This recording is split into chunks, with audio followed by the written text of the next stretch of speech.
can he hold up in the NFL doing some of the things he did at Baylor? And I think the answer is yes. Next player we got to break down is Baylor safety Jalen Pitre, 5'1", 198 pounds, 30 5/8 on the arms. And Keith, I enjoyed talking about this player with you because he's an interesting study, right? Baylor asked him to do so much. They asked him to cover so much grass. And you got him at the Senior Bowl, and you got to see him in a different environment, and then you got to see a different version of him as a player. So I think the first place I would ask you is the guy who did the write-up on Jalen Pitre. What was the biggest difference between the Senior Bowl version and the film version of Jalen Pitre?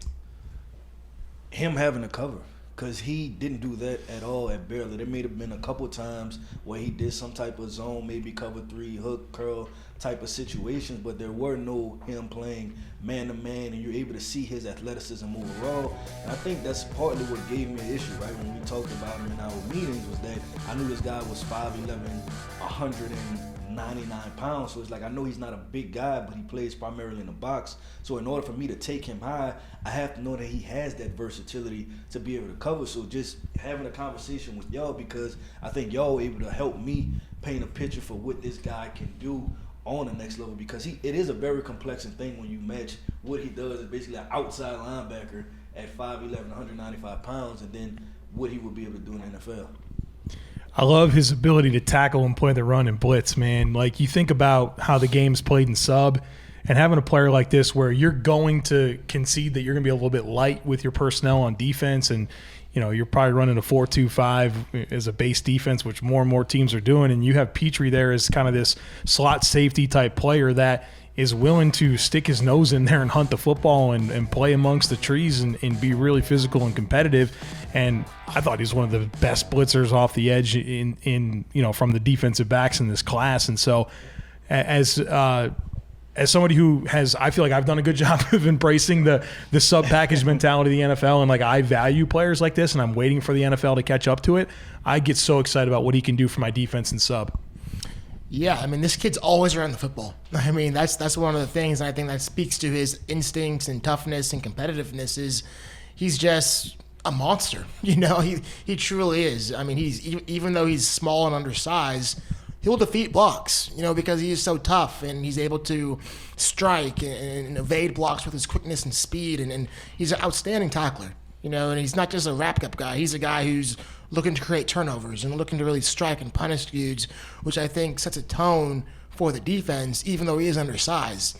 There are some questions about where he's going to be best utilized in the NFL, because as Keith mentioned, at Baylor, most of his plays he's making is in the box, right? And for a guy who lacks some of that size and length, can he hold up in the NFL doing some of the things he did at Baylor? And I think the answer is yes. We've seen undersized safeties come in and make an impact over the past couple of years. I mean, think of Antoine Winfield, and he's an undersized guy who, he's probably a little better in coverage, but some of the things he does with Tampa is in the box because he's so instinctual, such a nose for the football, makes plays, really good tackler and physical. So I think Jalen Pitre is going to be an interesting case study in terms of where teams value the coverage versus the things he can do in the box versus the lack of length. But I think from a toughness standpoint, from an intangible standpoint, from just an overall competitive standpoint, there's a really lot to like about Jalen Pitre's game. I want to jump back in because I think we kind of acknowledged some concerns in coverage, and maybe we should put a lens on that to say, like, we're a little, or at least for me, I'll speak for myself, I'm a little bit concerned about longer developing routes as it relates to Jalen Pitre in coverage.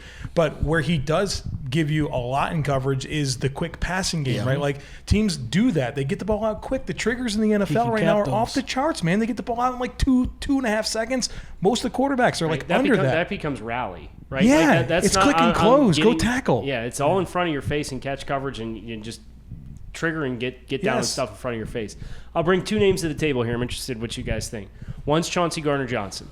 Obviously, high-level coverage ability with the Saints, but he's a third safety. He's a sub-package guy. He spends not a lot of time in the back and 15-plus yards of depth.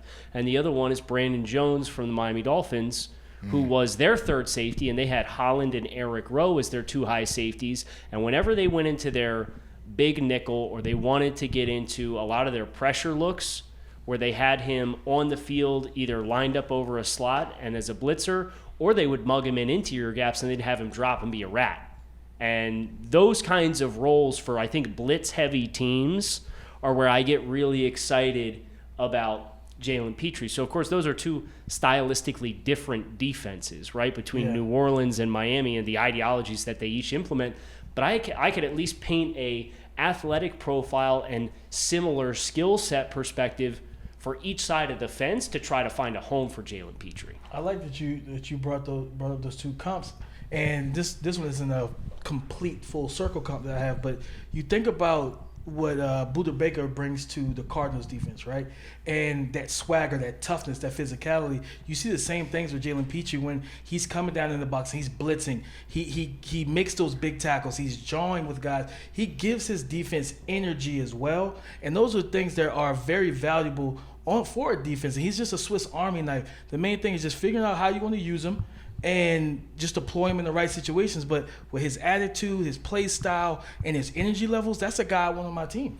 I think 10 years ago, our conversation about Jalen Pitre would be really different. Oh, yeah. Oh, he's But got I to play think- teams, and that's it. Exactly. I think the way today's game is with the spacing, some of the quick game stuff, but more importantly, the threat of a running quarterback, Yes. to me, just gives Jalen Pitre a natural home because you can't have a stiff linebacker on all three downs facing a Lamar Jackson. Like, No. that's not what's winning defense anymore. You know, you need players who can move, who can run, who can trigger and make tackles in space against a guy like Lamar Jackson, even a Josh Allen, Justin Herbert. Like, quarterbacks are running these days, and if you don't have a defender that can really, Combat that, you're going to roll the hurt. And so I think Jalen Pitre, where there are some deficiencies in coverage, the longer it gets down the field, there's a lot of things he can do to help your defense from a lot of other kind of aspects. Maybe Pitre will be the safety that helps facilitate the fundamental change in the NFL to not assert that safeties are a low-value position, because I think we can all collectively agree they're as valuable as they have ever been in today's NFL landscape. But this is a very good football player. We got a 2 on him. Excited to see where he lands.